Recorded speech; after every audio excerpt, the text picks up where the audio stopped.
fully connect now, fully connecting with the divine self who built this trap. Grays.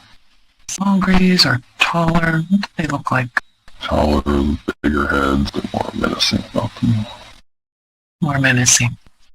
And why is it that they've trapped the souls here? They want the energy. They want the energy. How is it that they take and use this energy? They use it to power a larger project. Did you get to choose this life, or did they choose it for you? I choose it. Why they chose this specific lifetime for you? Distractions, so I wouldn't remember enslavement from before that led to trapping that my energies. How is it that they made you forget about that? How does that work? Life, physical. Being physical here on Earth. Mm-hmm.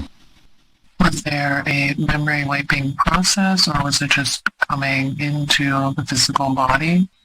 Just coming into the physical body. It's a distraction. It makes you forget? Yeah. Why would they want to make you forget?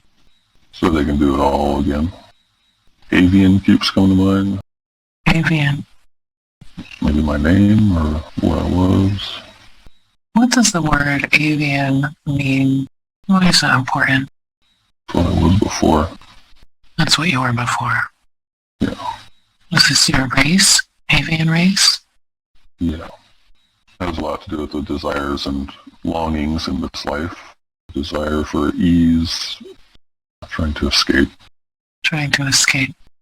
What else is important for us to know about this life and how it's influencing? Just that we're stronger than we think. When none of this really can hold us. Mm-hmm. Illusion. So how can you make sure that you don't get tricked again into going to the wrong place upon exiting the body? That I don't know.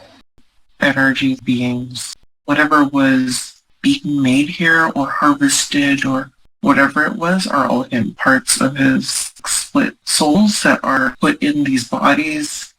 And I thought it was interesting that one of the parts that you connected to was like a security guard, because I felt something similar there, but it's him who's holding them hostage. He's holding himself hostage. Or securing this space. I also felt like inner children in cages, different types of beings, weird ones that I've never seen before, that are here, but it's like they take the consciousness and they put them in here. It's his consciousness. And then he's the one who's in charge of securing it. I also went into his back part, and I was also seeing that thing that was along his back, and it had like these tentacle type things, very thin, like spaghetti, and they have like these beads, but at the end of them, it's also like how he described that, a bracelet thing, like it shoots out like an electrical type thing at the bottom of these tentacle things. So I had removed all of that out, and I had done some other energy work just to stretch out or open up stuck energies in certain cavities.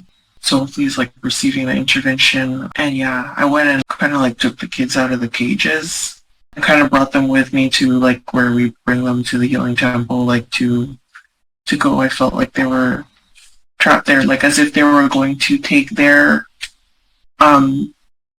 consciousness and to put them into a being so that they can forget and get lost. So that way he's just fractured everywhere or held imprisoned in this rocky facility. So you're saying that they fractured his consciousness off into all these different parts, and they're using them to harvest from, and they're also using him to then police his own parts. Right, which is why he also, like, when you asked him, like, do you feel like this is, and he's like, no, I don't want to do this type thing. It's like there's a knowing, but it's like, again, because of the split, is unable to to kind of put it together. That's why when he left that body, all of his parts came with him and merged into that trap. Mhm. Okay. Yes, and I feel like as if that contraption that was in his back, like the spaghetti stuff, may have held those the parts. And it's like like I said, the beads that were on it felt like as if it's relative to the soul parts. Like as if they go there, like, and then he brings them wherever, and then they split again, or they do that electrical impulse thing and they separate again. So the electrical impulses were made to fracture the consciousness. Mm-hmm. Does that make sense to you, Jesse? Mm-hmm. So how do we go about retrieving all of these fractured aspects of consciousness? Well, I had already begun the process of sweeping up that underground space wherever we were at. Grabbed the children and brought them to the healing temple with where he was, like where I was doing like the back surgery and all that stuff. So they're receiving intervention also, like with the goal to reintegrate. The other parts that I saw, I feel like as if they make, like how he was saying that I guess the grays or whatever, like they make them do the work. They can't really come down, but it's like they're like suspended, like animation or something like that. They're up there and they're making them do things down there, creating these bodies. I see that sometimes that they, like the beings, they power down. So they don't even, it's like a switch that turns off and then it turns back on again. And then they're animated. So it kind of reminds me a little bit of like clones too, like how they would do, like how I see clones. How they get animated, just with a sliver of the consciousness. But we can just call them all back, like calling like all splits across all the time and space and multidimensional reality to come back. Any insights into around that soul trapping mechanism? The one where they went into that planet sphere? I just feel that's where it gets contained.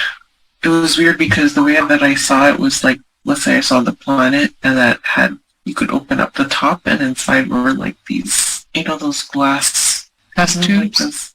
Yes. I feel like this is just where they do their experimentations or they keep their, whatever they're experimenting on. So I blew it up. Okay. It's like, you're going to retrieve it anyway, so we'll just blow it out. With the intention of if there are other energies that are there to go back to their rightful owner. Well, that place that we saw reminded me of our moon here on Earth. And I'm wondering if our moon is a similar soul trapping technology. Yeah, like the harvest moon. Mm-hmm. Probably because like when I see it like that or I connect to it, like our moon, like the different phases of the moon are the different new moons or whatever the case is. They're different filters for different rituals and whatnot. What do you sense on that, Jesse? Yeah, they have the same feel. Mm-hmm. Kind of the magnetic pull and something about its energy. Mm-hmm. Mechanical.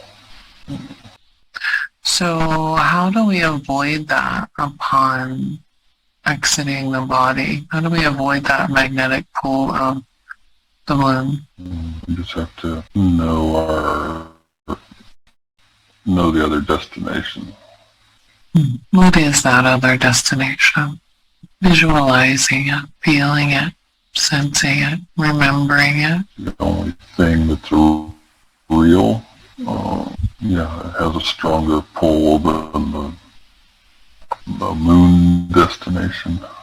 What is the feeling of it in comparison to the moon, the pull of the moon? Just real, like you said with the false beings, with that kind of agitated vibration feeling. Mm-hmm. The real one is more of a pulse, slow heartbeat.